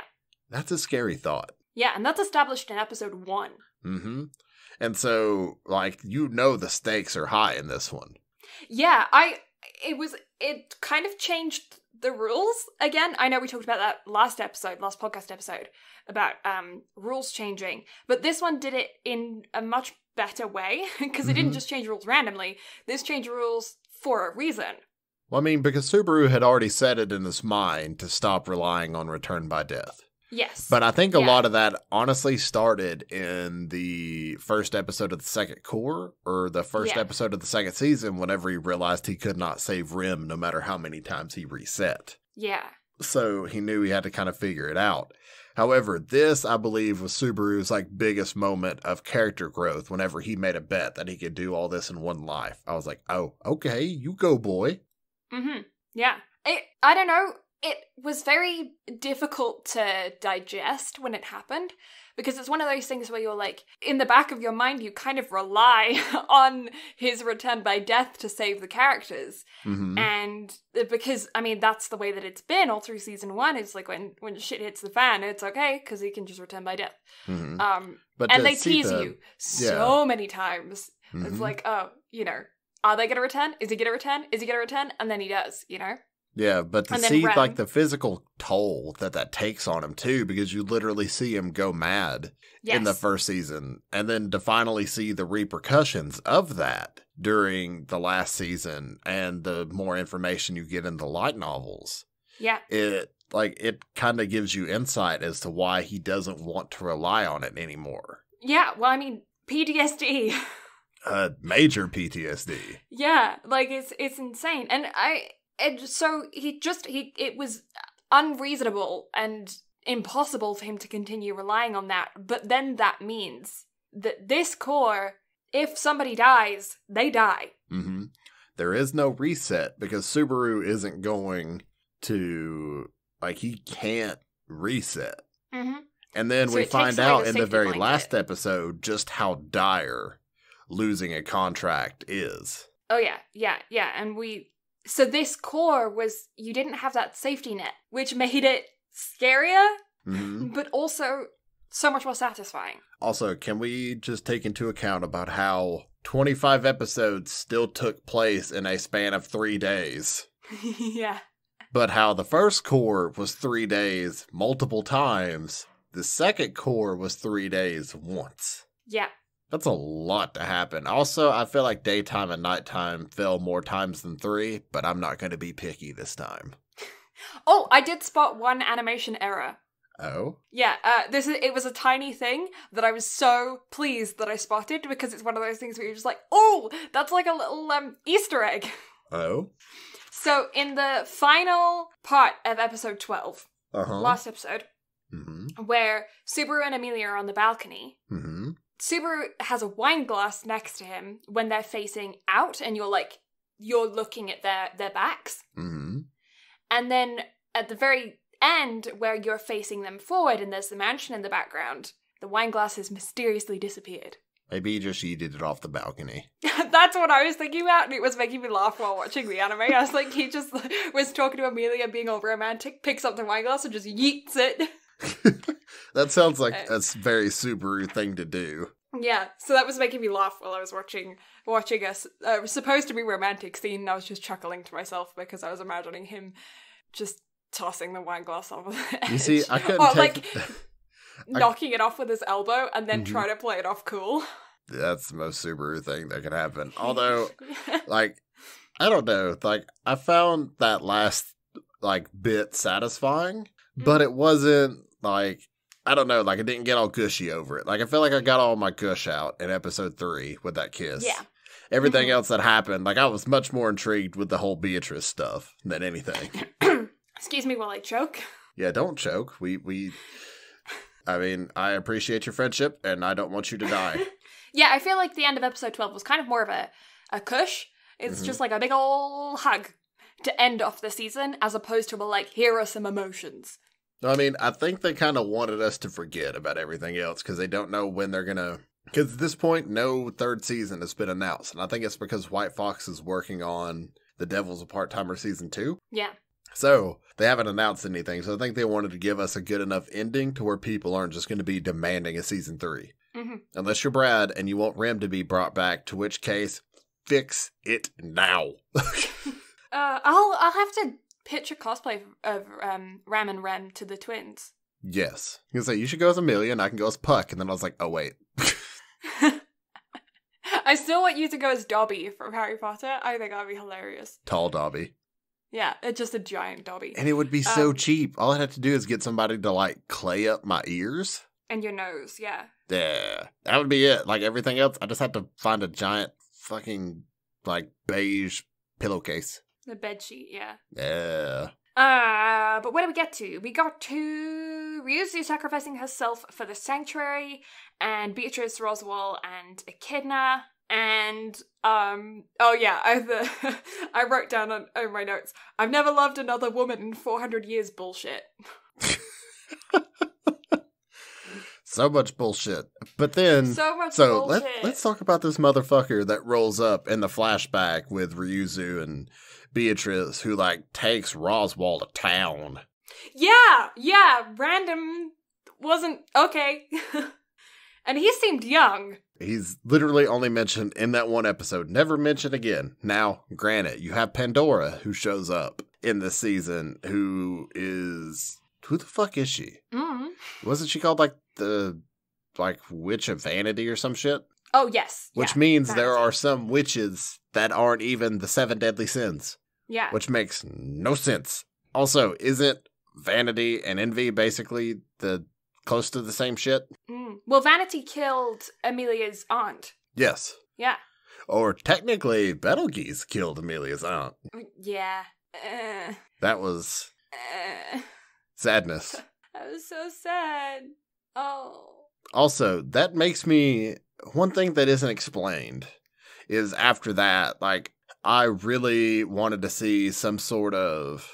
Like, Amelia have a flashback of, like, present Betelgeuse to that fight and, like, wonder, like, what the fuck happened? Oh, I don't know if she's made the connection yet. But how could she not? Because she met Betelgeuse in the first season, and she obviously, like, that should have connected after the flashback. Yeah, but Amelia is not the sharpest knife in the drawer. You right. She's a, you have to present it to her in a plan. PowerPoint, get your stick out. For Amelia to kind of understand. I love her, but let's just say she's not like Tsukasa, being able to predict that he made a tank. Yeah, definitely not. But we're not even going to talk about that bullshit. We got that out last week. Yeah. But, yeah, with that random motherfucker rolling up and beating Roswell within an inch of his life. Yeah. Like, that shit was wild. And then we never see or hear from him again, so that means he's probably going to show up in the 3rd season. Yeah. Also, Sin Archbishop of Greed and Gluttony. Although we see more of Greed this season, or this cour, we don't see Gluttony again. Thank God. I want Rim back, man. Anyway. Yeah, Roswell proclaiming, I'll get there eventually, his love for his sensei it seemed like, I don't know, like... obsessive and unhealthy. It was a total yandere moment. Yeah. But it was a yandere towards a, like, teacher figure instead of a, senpai figure. Yeah. Also, I totally thought he was gay all the way up until this point, so there's that. Nah. I didn't think so. I could see it, but I didn't think so. Like, if it would have turned out that, like, he had something for a Saint Archbishop, I'd have been like, that's cool. Like, I'm okay with that. But it just never, like, that never crossed my mind. In my mind, he's still somewhere on the rainbow spectrum. I could see it. Yeah. Maybe he's got a thing for Subaru. I could see that, too. Opposites attract. I mean, hey, he did say they were 2 of a kind. Yep. Yeah. I feel like I broke your brain with that You kind of did. Yeah, I don't know how I feel about that. Let's just say it wasn't one of my ships. It's not one of my ships either. I could see it, but it's not one of my ships. Yeah. Oh. I'm still Team Rim all the way. Really? Even after this whole season of Amelia? Look, I love Amelia to death, but Team Rim. Because again, that confession on episode 18 is still, in my opinion, the best confession scene of all time. Even though she got flat out rejected and I cried. But that's what makes it a good confession scene. If then all of a sudden Subaru was like, yeah, actually I was kidding, it undermines it. But I mean, it's like what's the fucking saying from this season? It's not how you start, it's where you finish. Team Rim, baby! But it's also stated in the light novels that he actually loves them both. Polyamory.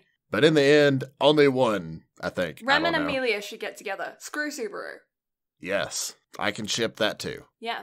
Because what the a turn of events. shenanigans those girls would get up to. My, how the turntables turn. Okay. So then we have Garfield. Oh yeah, Garfield could just leave the barrier the whole time. He was just, like, able to leave. Convenient plot hole of his dad is not a full-blooded tiger man. He is a mixed-blooded tiger man. That was one of those moments of like, you were trying to figure out how that was going to work, huh? But, I mean, I accepted it because it was never fully explained. It was just explained that... It was assumed, yeah. Yeah, just because fucking, what's her face? Fred. Yeah, Frederica could do it, therefore it's like, Garfield can probably do it too. Mm-hmm. But then you find out he actually can, and you're like, oh, okay. Yeah. That makes sense. Yeah. And then, so, with them having confronted Roswell and Amelia completing the first trial, Subaru, with Garfield and Otto, set off to the mansion to take care of that and leave Amelia behind to finish taking care of the trial, and hopefully they can get back before the rabbit gets there. Yeah, and Ram has been asked to watch over Amelia, and then in turn she asks Amelia to save Roswell. Mm-hmm. And so, cut to the mansion, and the shenanigans begin. Yeah.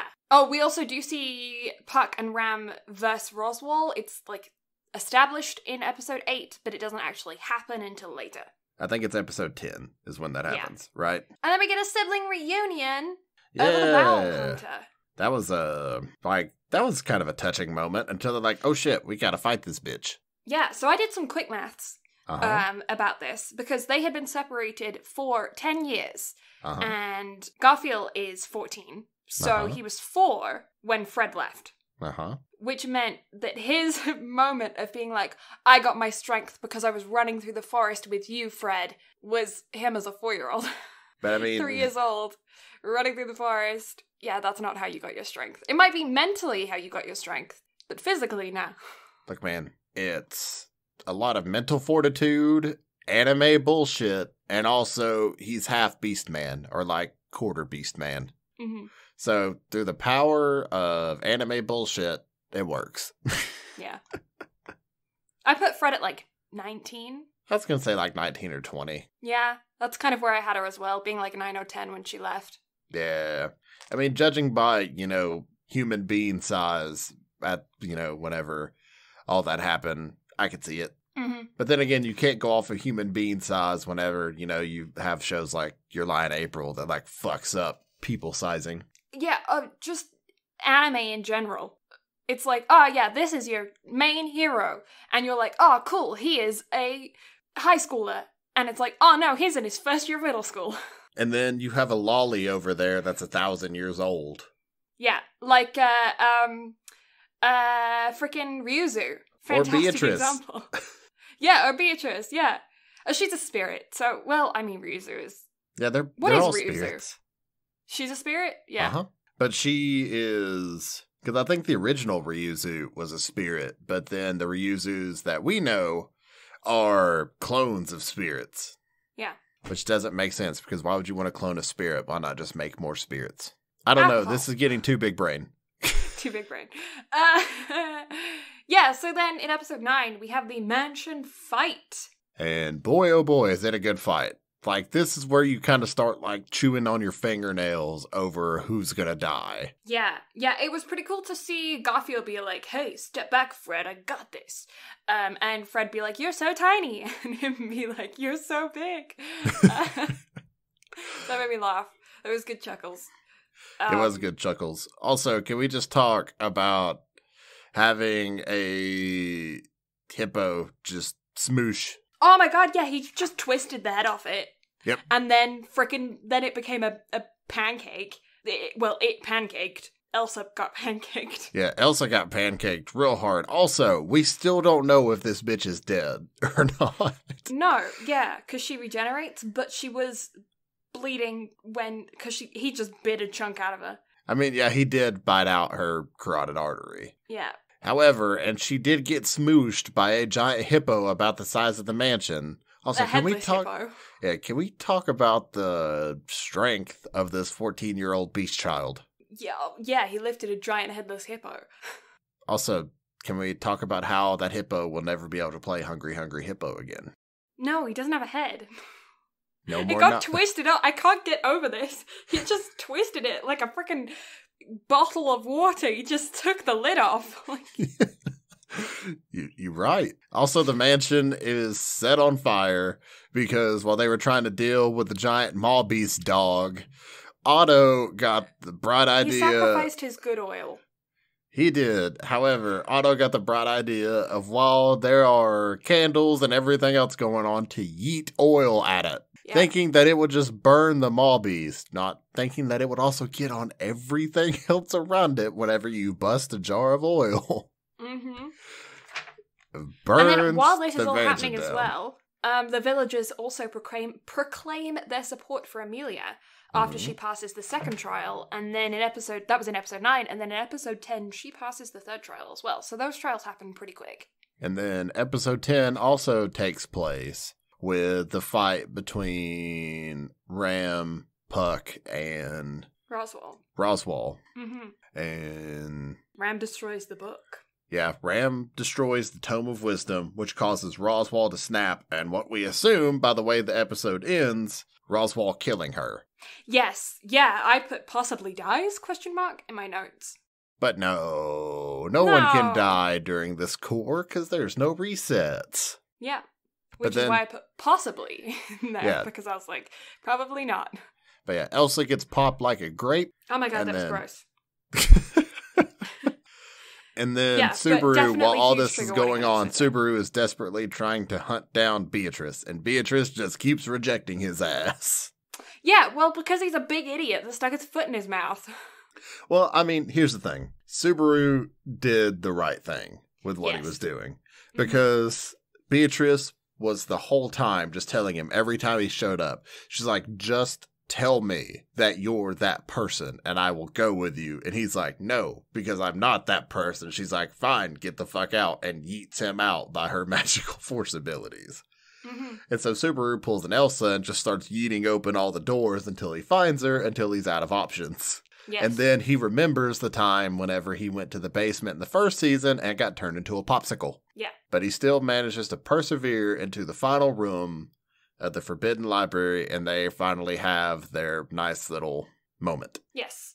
And Amelia gets Puck back, kind of. Yeah, for a moment. Yeah.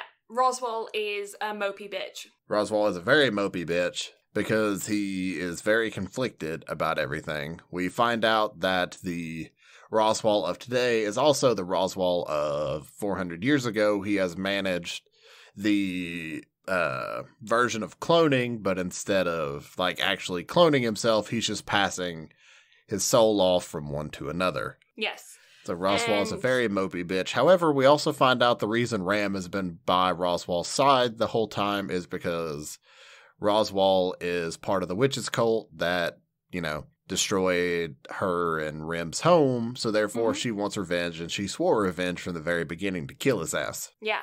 But along the way, she fell in love. Yep. Blah. Bleh. What is love? Blah. What is love? Baby, don't hurt me. Okay, you actually did it. I was going to be very disappointed if you didn't go along with that. But then, so finally, Subaru and Beatrice have a moment of where, like, he finally is just like, look, I can't be that person. And I don't give a shit if I'm not going to live forever. He's like, look, you're a spirit. You're going to live forever. And I realize that I'm not going to. So obviously I cannot be that person for you. But fuck that person that is not going, like, you don't know who they are. You don't know if you're ever going to meet them. Stop dealing in uncertainties. I'm here right now. So let's just make memories together for what time I have. He's like, just take my hand. And so they clasp hands and then they shoot off into the air like some fucking Saiyans flying through the air in Dragon Ball. And it was sweet. You finally get Beatrice calling Subaru by his name. That was adorable. That was lovely. I cried. It was such a touching moment, man. Yeah, I didn't cry, but it was sweet. And yeah, Roswell's a huge mopey bitch. And he's also super lost because, of course, he's been following his book step by step for 400 years. And then all of a sudden he ain't got no book to tell him what to do. And he's got a dying ram in his arms. And so he's just sitting there in the snow, healing her, crying, and being real sorry for himself. And in that moment, it was one of those moments where I'm just like, suck it up, you know? And not only that, but the episode ends, or episode 11 ends, with the White Rabbit closing in on the graveyard, and Roswell being lost on the steps, and Amelia finally confronting the final trial and doing it, and completing it. But the rabbit is there, the rabbit is ready to nom, and Roswell is fucking out of it. Mm-hmm. But again, thanks to Beatrice and Subaru magically flying in through the air through Beatrice's magic powers, they arrive at the end of episode 11, and episode 12, you get the final showdown with God damn it. The with Great Rabbit. The White Rabbit. Yes. Yeah. So it's Beatrice versus the Were-Rabbit. I've been calling it the Were-Rabbit this whole time because I can't get Monty Python out of my head. I know we spoke about it during the first cour. Uh-huh. How this just tickles me pink because of that freaking rabbit with big pointy teeth from Monty Python. Here's the thing. Every YouTube video I have watched about ReZero, just about that scene, because I wanted to see if I could find any more lore about the Great Beast. Everybody has referred to the White Rabbit as the Were-Rabbit. Yeah. And just how the creators of this are obviously a Monty Python fan. And I'm like, yes. I am greatly amused that the whole community has just jumped on this just to be like, yeah, it's the rabbit with the big pointy teeth. And it makes me laugh a lot. But yeah, so it's Beatrice versus the Were-Rabbit. Well, Beatrice kind of gives some of her power to Subaru to be able to, use. Mm-hmm. And then they basically just make a rabbit pen, and Amelia elevates it, and then Beatrice just yeets it. Yeets it into the Shadow Realm, but also, turns it into a dark zone to where the rabbit gets confused and just starts nomming on itself. Yeah. And I was like, ooh, that's real big brain. That's real smart. How to get rid of it. There you go. Yeah. But then also seeing Beatrice just constantly have to hold Subaru's hand, it's absolutely adorable and hilarious. And that little scene where, at the end, where Subaru picks her up and is spinning her around. Mm-hmm. So how cute. she's just flustered over it. She doesn't know how to respond. Oh, it's so, so cute. And the villagers finally being on Amelia's side, finally being with all of them. It's just a really nice moment. And then, before the scene of Subaru being knighted, Subaru and Amelia have a sit-down outside of the graveyard, and they have a little chit-chat that Blue had to skip for some reason. I don't see why. It was so absolutely fucking hilarious. No, so Amelia was like, look, we have to talk about what happened before you left. And Subaru's like, what? And she was like, so what do we could do about the baby? I'm pregnant. Subaru's like, wait, what?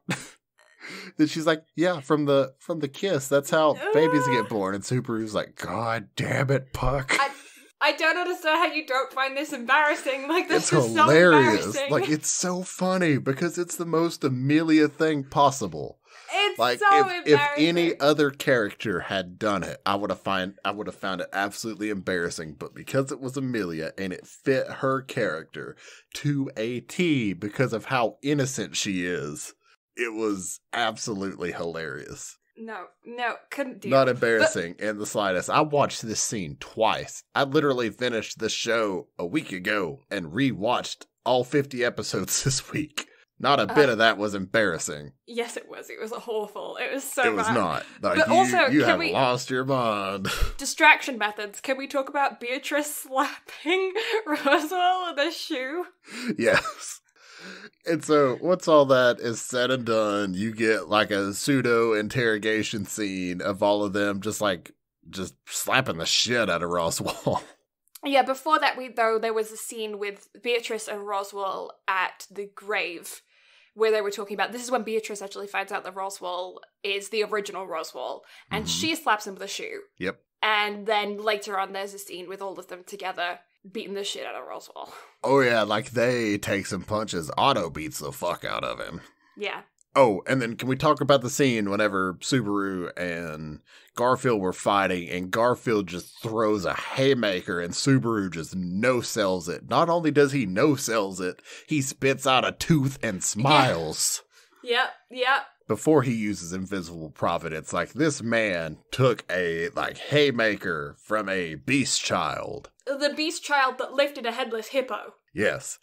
Without being transformed, lift a headless hippo. And, like, takes a punch and just spits out a tooth. Like, damn. Yeah. But then also there is that argument that Garfield wasn't going all out because he liked Subaru and didn't want to go all out, and so it was like a mental restriction on his strength. Well, so it's explained in the light novel that the reason Garfield uses his beast mode is because he loses his humanity, and all he knows to do is fight. Because if he goes into his beast mode, he doesn't have to feel bad about what he's doing. Yeah, he, like, wolfs out.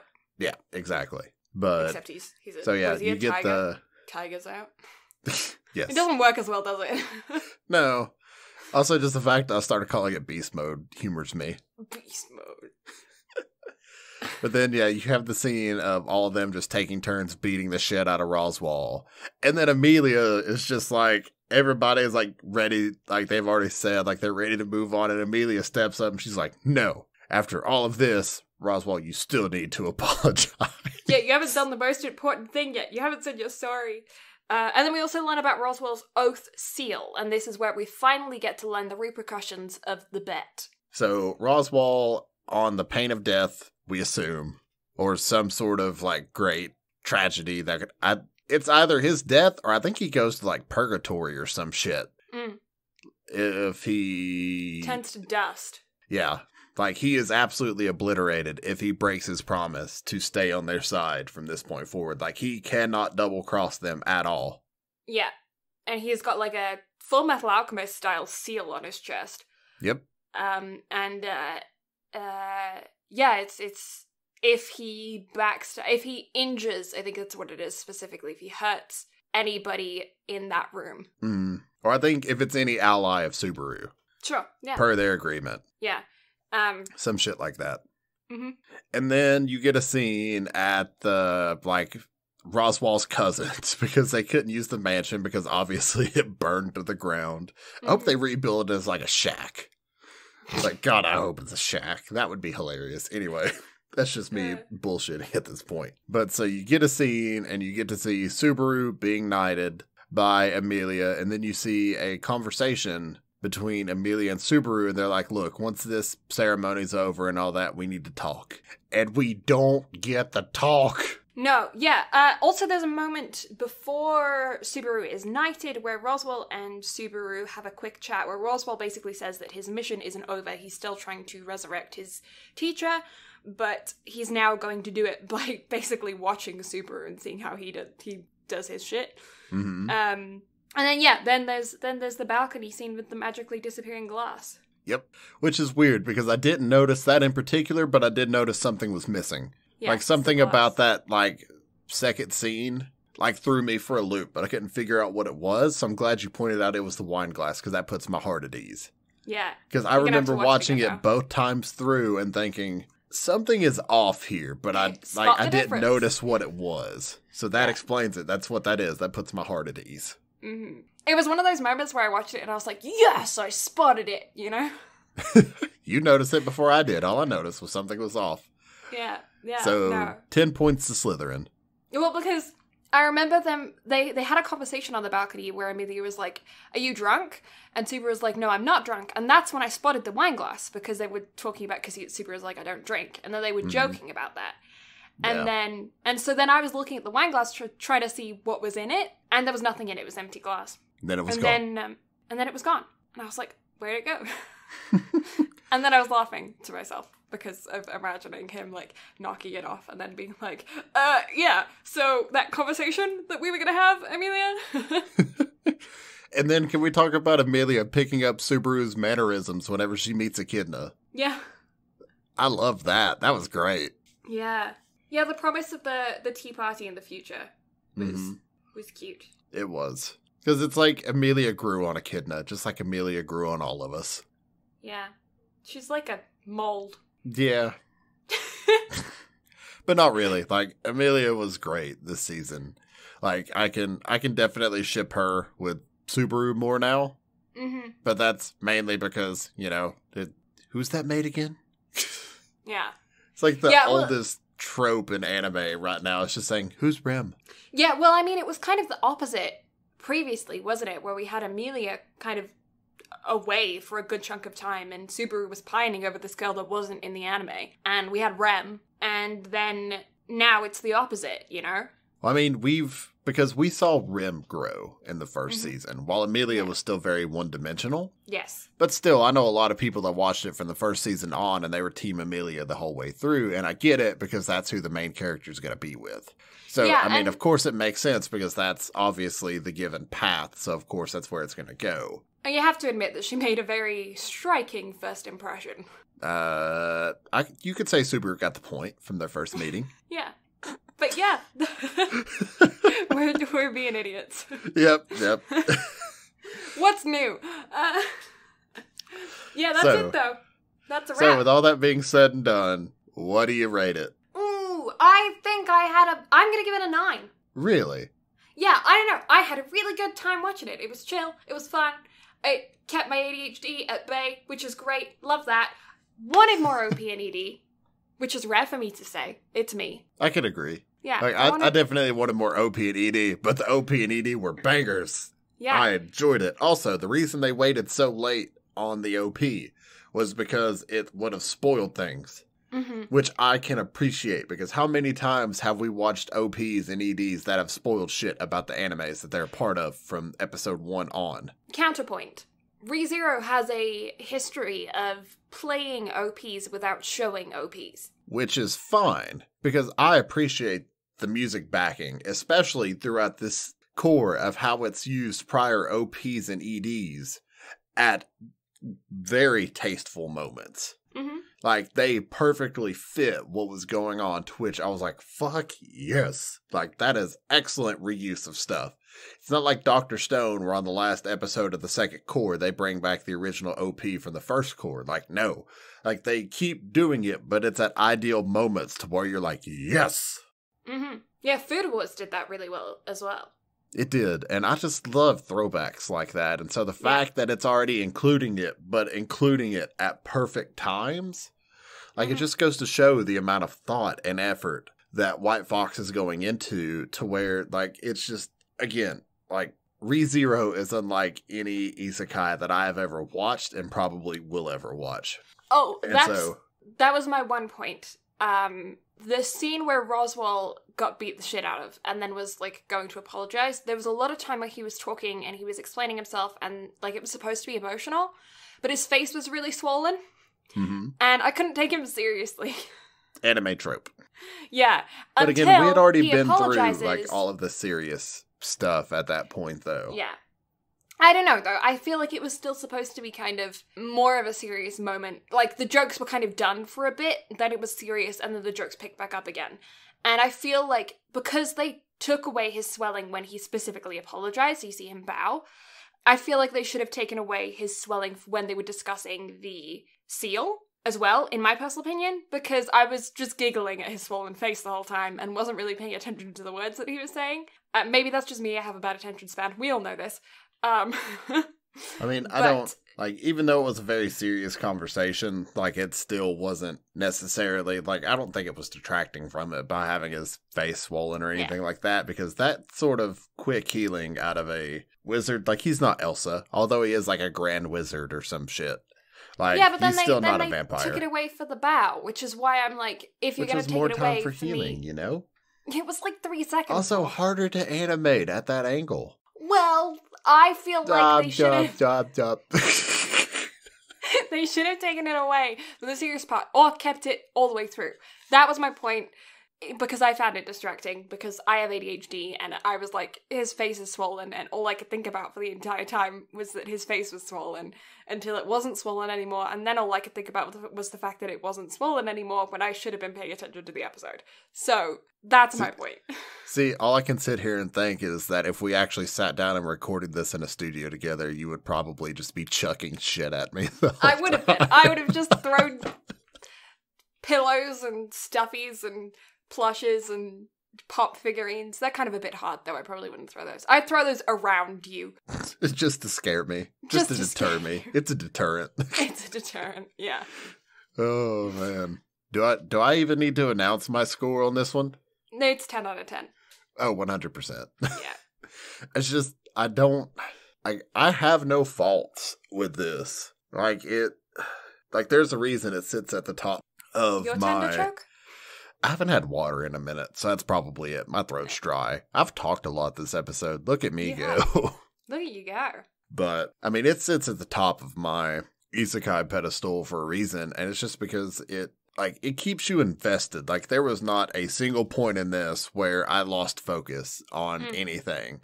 Like, I believed everything that was going on. I rooted for Subaru from the very beginning. Character growth is, again, my biggest point in anything. Like, good character development is the key to a perfect story, in my opinion. And this just continues to grow. And I'm still wanting more. Like, I'm not tired of ReZero, no matter how many times I've watched it through from beginning to end at this point. Mm-hmm. And it made me want to learn more, to the point to where I've bought 5 volumes of the light novel. So, without a doubt, 10 out of 10. Yeah. Good. I'm glad you had a good watch. I think that wraps up everything I got. Yeah, I ain't got nothing more to say. All right. So, you can find the absolutely lovely Blue Lavender on Twitch. She does not stream right now. She may end that hiatus one day. Who knows? But you can find her there at twitch.tv/Blue Lavender. She's also on Twitter and Instagram at Blue Lavender STM, where you can find art updates, life updates, stuff like that. Also, she has an Instagram for her dog Tilly at the Best Tilly Bean. If you like doggo photos, look there, because Bean is the best bean and also so stinking adorable. Yeah, and if you like Brad, you can find him on Twitch. He streams regularly at Brad Carter Gaming. You can also find him on Instagram under the same handle. He also handles our Instagram and Twitter and social medias and stuff for the podcast at BnB Anime on all of the platforms. We're nice and consistent. And you can also find out more information about the podcast behind the scenes, information about Brad and I, links to our IMDb, and also links to your favorite listening platform where you can download all of the episodes on our website at www.bnbanime.com. We also have a YouTube channel at BnB Anime as well, where we've got some fun stuff coming. We've also got all of our previously archived episodes, some fancy dancy thumbnails, and a great comment section, which is it's completely exclusive to our YouTube channel apparently, where you can drop your answers to any questions that we ask throughout episodes, also your opinions on our opinions, and whether or not you think we got something completely wrong, because, like I said many times before, we are just two idiots that like watching anime. We don't have any qualifications in this, and we love to hear your guys' thoughts and feedback on our podcast and on our discussions of the animes that we cover. Also, drop us some suggestions of animes that you want us to cover in the future. We've had quite a few recently, and some good feedback on episodes that we've already done, and I don't know, we're picking up on numbers and stuff, and it's good to see, and we love hearing from you guys, so keep that up. Yeah. That everything? That's everything. So, thank you all so much for listening. Blue and I greatly appreciate it. Next week, The Promised Neverland, Season 2. Will we be disappointed? Will our brains hurt because of the amount of stuff that is skipped over? What's going to happen to the children? Also, what happened to Phil? I would just want more Phil. That's what I need more time of. I don't know what happened to Phil up to this point from where I watched before I dropped it. You need to be filled in. Exactly. Also, show yourself to Prickles. You deserve to go to the Cactus Corner for that one. I'm sorry. Also, the amount of people that I'm slowly telling about the Cactus Corner because I've been networking more on Twitch is absolutely hilarious, and people still absolutely love the Prickles emote. Good. I'm glad. I find it absolutely hilarious that this is becoming like a thing. And if you're being a prick, you go to the Cactus Corner. Exactly, because the adorable prick waits for no one. Oh my god, that handle is, oh god, it makes that is my biggest stroke of genius. Like, forget, you and I talking about a podcast, forget me even streaming at this point. My biggest stroke of genius is at the adorable prick. Yeah, in 80 years on your gravestone, it'll say, creator of the adorable prig. Honestly, if it doesn't, I'm going to be so upset. I'll graffiti it on if that happens. I'll go there and graffiti it on. Yes, please. Please. But yeah, The Promised Neverland, we'll get to that. We'll cover all 12 episodes of that next week, give our thoughts and opinions on it, all that fun stuff. But until then, we'll catch y'all next time. Bye-bye. Bye!